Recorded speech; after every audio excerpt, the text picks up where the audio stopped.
Hey everybody, I'm Bob Bakert with Jazz Guitar Today, and this is a pretty special day for me.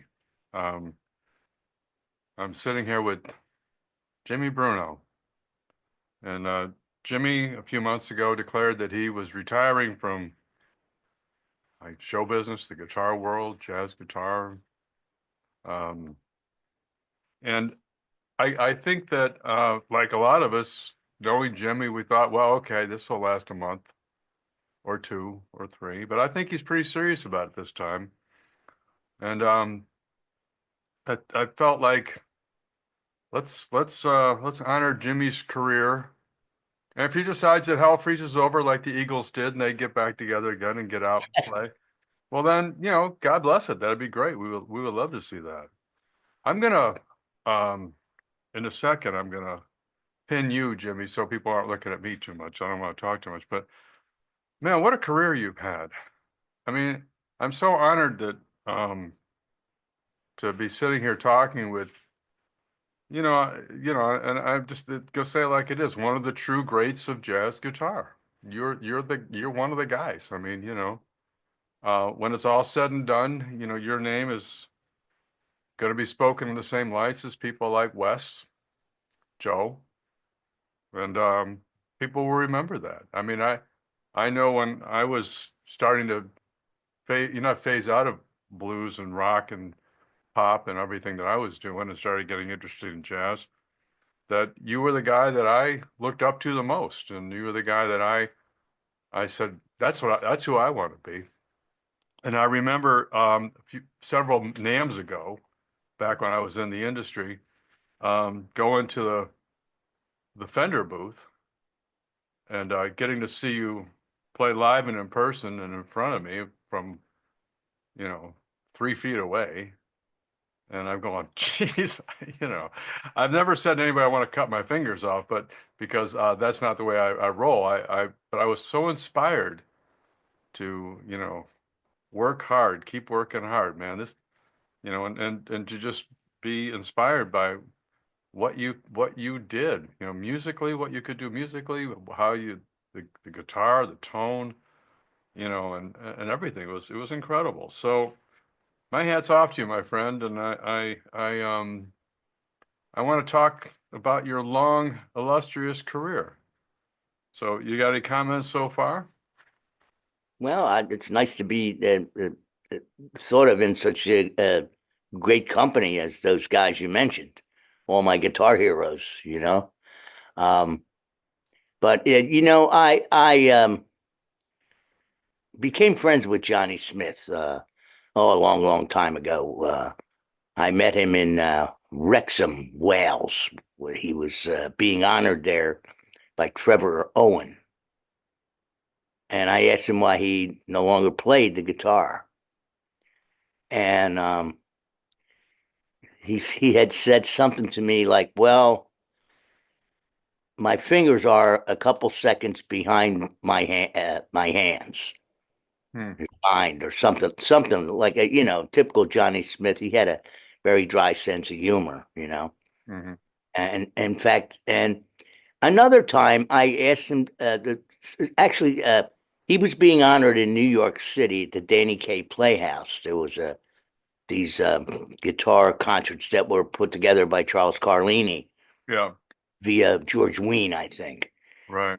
And he was there, and I met tons of guys in New York, guys that like, for example, Joe Puma was there. Okay, not an everyday name, but he was one of the greats as well.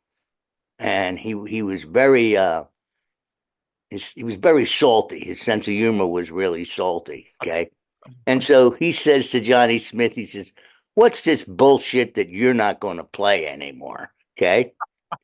And Johnny Smith told him the same thing. He says, "Well, my mind is a few seconds behind my fingers." And Joe Puma said to him, "So start sooner." So, yeah. So, there comes a point where you gotta. Johnny Smith was like kind of like a perfectionist. and he didn't. He wanted to be remembered when he was playing at his best, Right. and it's time for me to put the guitar under the bed. I mean, I'll always play the guitar. Of I'll course. always play the guitar. I enjoy doing my YouTube channel, and I play tunes. I've been playing a lot of solo guitar lately. I'll always do that.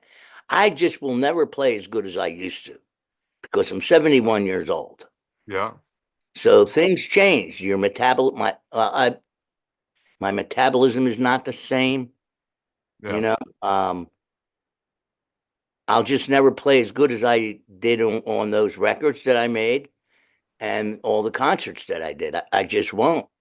And it's I don't want to be remembered that way. I don't want to be remembered as, oh boy, he really declined. You know, so that's why I don't want to play in front of audiences. Right. I just don't. It makes me uncomfortable. Right. Maybe it's all in my head, but I have to be happy first. Yeah, You absolutely. know, Yeah. and it's just I think it's time. I don't want to. I've seen so many um, guys that just stayed on the scene too long Right. and watched their playing deteriorate. Right. And I don't want it. I don't want that to happen to me. And that's basically, I tried to retire, um, during the pandemic. It was really good. It was a perfect time because nobody was working. Everything was closed up for like a couple of years, you know? And so, well, Yeah. retire from what? No place to play. And of course, my good friend Frank Vignola talks me into doing the Birdland, the guitar night on Wednesday nights. Right. And about halfway through it, I mean, it's really far for me to go to. And so then I had to start practicing again. And I said to tell him, I said, Frank, you could talk a hungry dog off a meat truck, you know?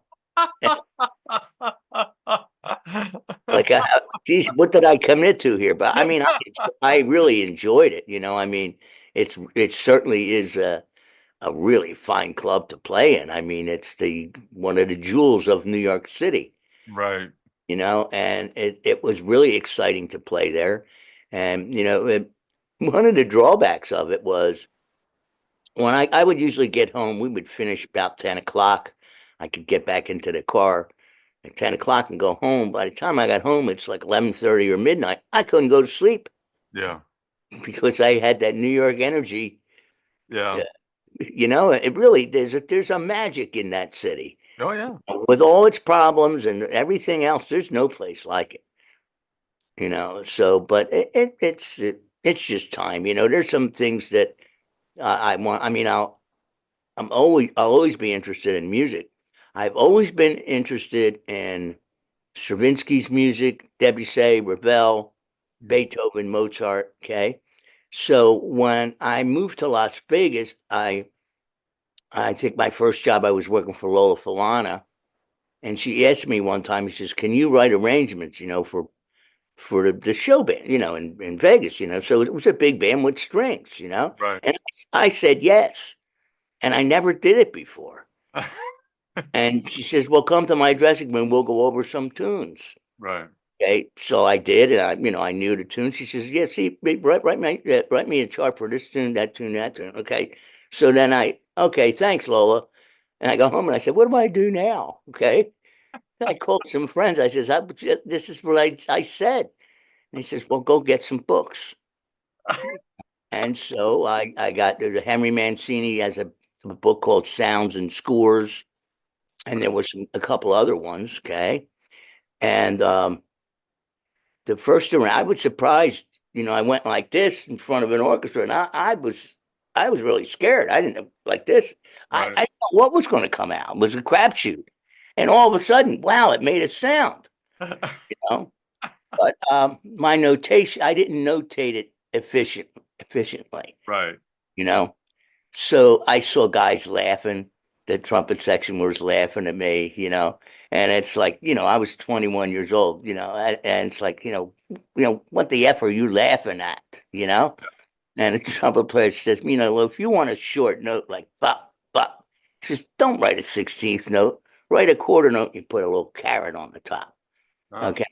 And so that went, I got so much use out of that information. right. And all of a sudden, my music became very easy to play Ah. because you put too many rests in there, somebody's going to make a mistake, you know? And I kind of gradually learned that, and it also helped me to be a better sight reader, Right. and everything I wrote got better and better and better, you know. I started to do whatever studio work was in Las Vegas, but I was doing studio work as an arranger, not as a guitar player. Now that I did not know. Yeah, I was doing all kind of. I wrote a whole string album for this girl who had a string group. Her name was Lynn Case. I haven't seen her in 30 years. I hope I hope she sees this. No. I've been trying to find her for a long time. And she turned me on to uh, Stravinsky, Petrushka, Hmm. because she started to play me some, Mozart, Beethoven, and stuff like that. And at the time, I didn't have the capacity to appreciate it. It was like what I had expected. What was her instrument? Violin. She was Wow. the lead violinist at the Sands Hotel. Oh, okay. All right. Okay. And so with that string section, she had an idea for me to write an entire album. The group was called Classical Smoke. And Okay. it was just strings, and sometimes we'd put some woodwinds in there and stuff like that. So I wrote this whole album, and but I'm getting ahead of myself. So the usual stuff, and I didn't have the capacity to appreciate Mozart and stuff because it sounded like, three chord things to me, you Mhm. know. And then later on, I mean, I can, he mostly wrote triads. A lot of all those guys, but how much music you could make out of triads? I mean, in different. I didn't, I couldn't grasp that then. Yeah. So she was a very smart lady. She says, "Well, I'm going to play something, knock your socks off. I'm going to, make you go wow." And she played me Petrushka by Igor Stravinsky, and I went, "Holy shit, what is that?" And I went out and bought all the scores. Petrushka, and I went Petrushka, Firebird to Rite of Spring, Right. but all the scores, okay? And then from there, I heard Ravel, Debussy, string quartets, et cetera, and that's how I learned how to write, and I've always been interested in that. So, that's what I've been doing lately is I dug up all those old scores, and some of them I lost, so I bought them on Amazon, and Hmm. I'm studying that music once again. Like I'm set. That was 50 years ago, and I'm still as blown away by it as I was then. You know. I want to show you something. Hang on one second.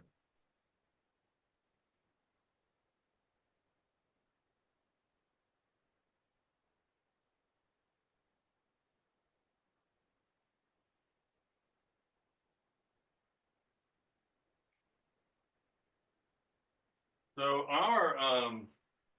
our guy who does all of our written interviews, Joe Barth. Oh yeah, I Yeah. know Joe. Yeah.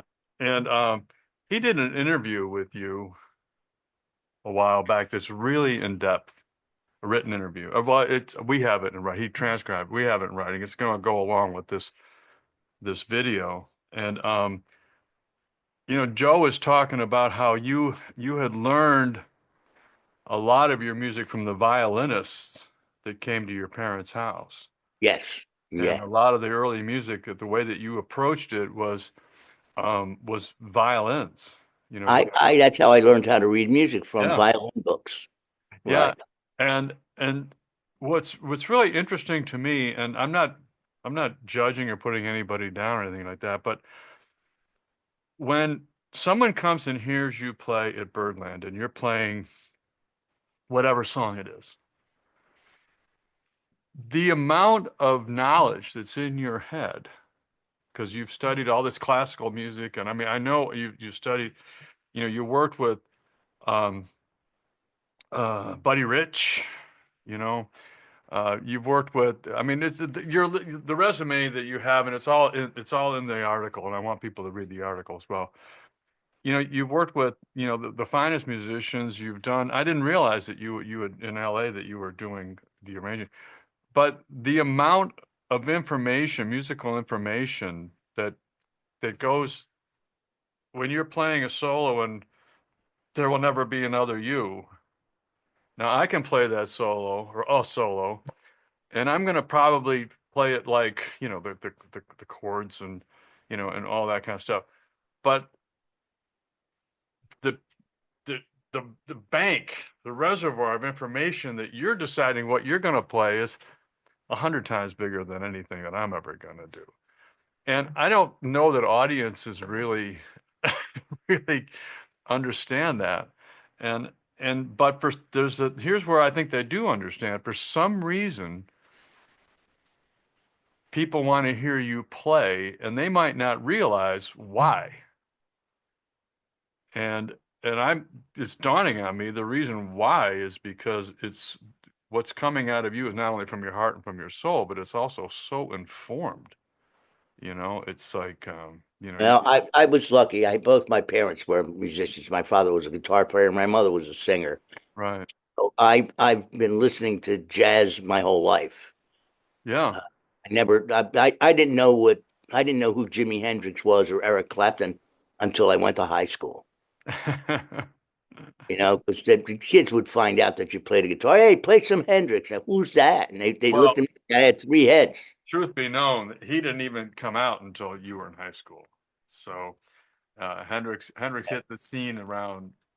70s? No, it was in the late '60s Okay. because I was in high school when it came out, Right. and I'm a little older than you, and I remember taking Are You Experienced?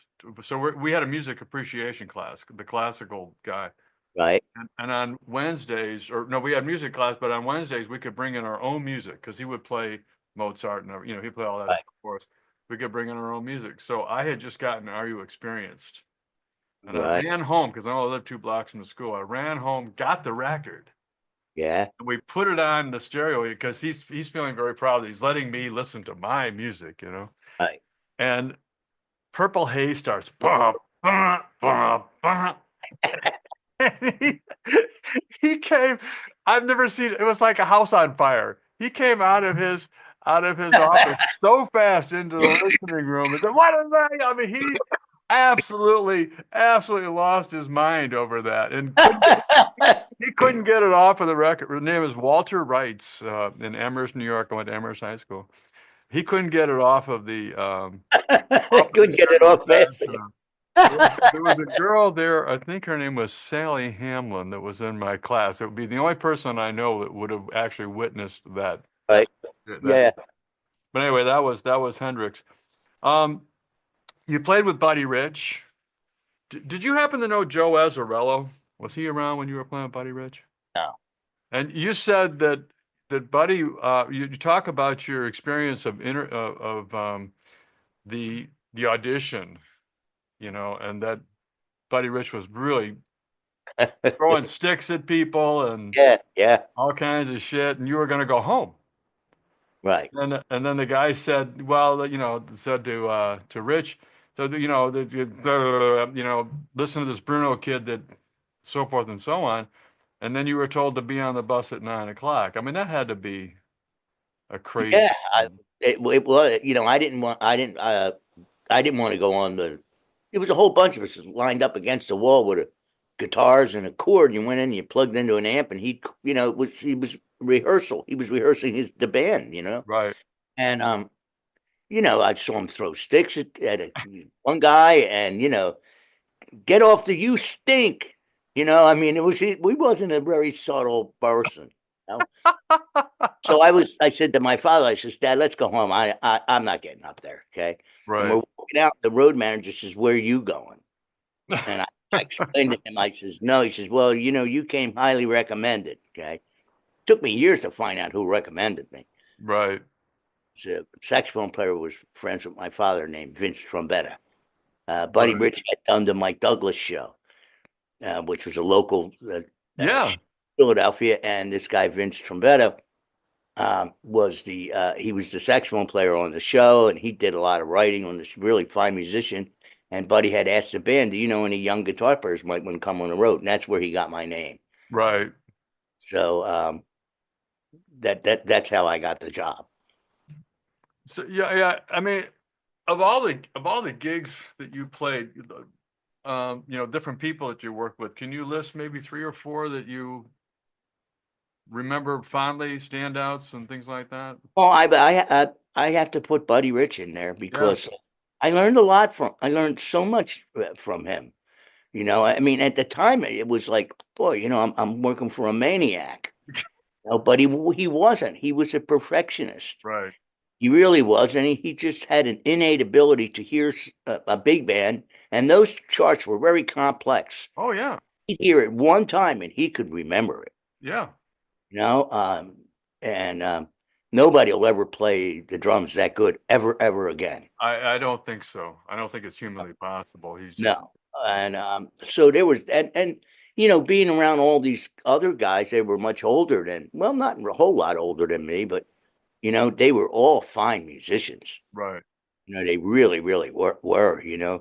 Um, I have so much respect for those, for those guys that were on the band, especially like the lead trumpet players. Man, Uh-huh. those guys, what a hard job they have, you know. Yeah. Uh, have buddy up your ass every night, you know.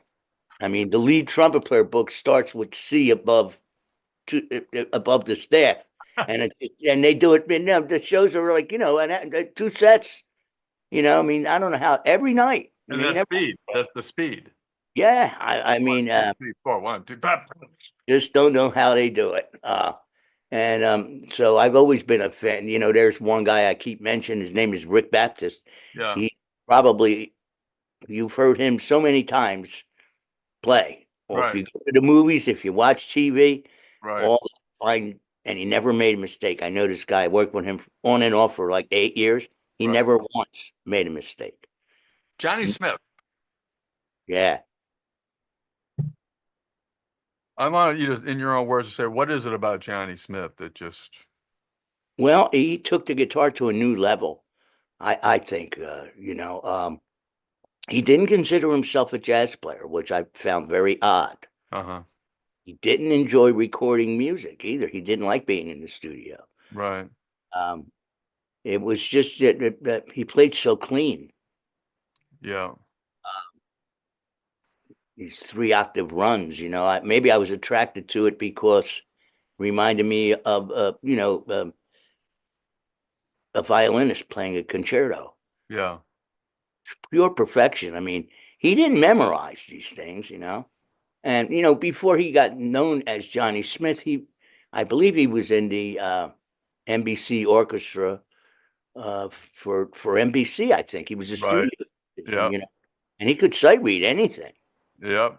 You know, and it was great to like not only play for him, but Right. to hang out at his house one time in Oh, wow. Colorado. Colorado. Yeah. Colorado Springs. Yeah, and he called martinis see-throughs.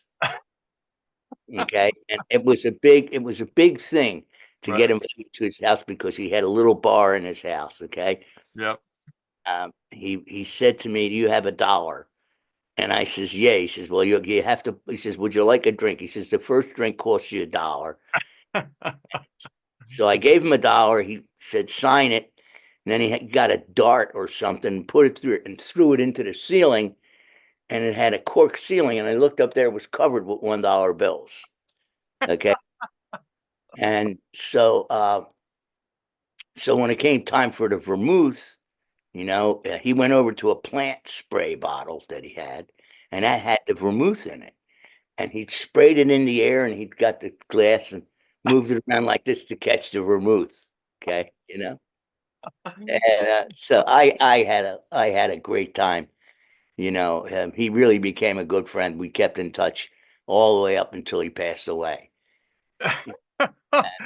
So, um, you played with Doc Severinsen. Yeah, sure, a lot. Yeah. Yeah, what's up with that? Well, he was like one of the guys in the band. Yeah, Of course, he was a star, and he was, yeah, very well financially and everything. But he was still the trumpet player in the section. yeah, He treated everybody just great. yeah, He really did. I just read that he recently retired. He's like in his late 90s. yeah. He stopped playing. What a phenomenal, phenomenal, Yeah. phenomenal. And he was he was a genuine nice person. There was a lot of nice people that I Now, played with. was this during the Carson years or not? Yes. Yes. Yeah, it was. Yeah, but Uh, he had like Bob Bain and he had a bunch of he had guitar and players. Bob Bain, and after Bob Bain was Peter Woodford. Yeah. And sometimes Peter Woodford would take off, and he had access to the NBC Learjet. So I did play on the Tonight Show a couple times because he said, Peter's taking off, and do you want to come and do the show? And I said, yeah, okay. I mean, what am I going to say no? So the Hilton, no, the Sands Hotel, it didn't have a heliport. That was the Osmonds. That's a whole other thing. We're gonna get there in a second. Yeah. But so I mean, Vegas was really small then. Yeah. So Oh, yeah. I would meet him at the airport and get on What years was that? had to be 75, 76. I, I remember seeing the Hilton Hotel was the biggest outdoor sign in the world at the time. Yeah. And Elvis Presley was there. Right. Now people have to understand that that thing looks like, I mean, it would be, you wouldn't even see it on any given street in in America today because it was big, it was huge, but things Had have the the stage was enormous. things have gotten out of hand. So BB King was in the lounge and Elvis was in the main room for Right. $15. Wow. They were, yeah, $15, and BB King was in the lounge for free. Right. So I went to see BB King Yeah. for Right. free. Yeah. It's great. Yeah. I started at the Hilton. This was after Elvis.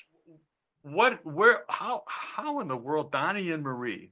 Tell me, I mean, it's a long way to go from Buddy Rich The Donnie and the to Osmonds. the Mormons, Oh, I mean, it's like,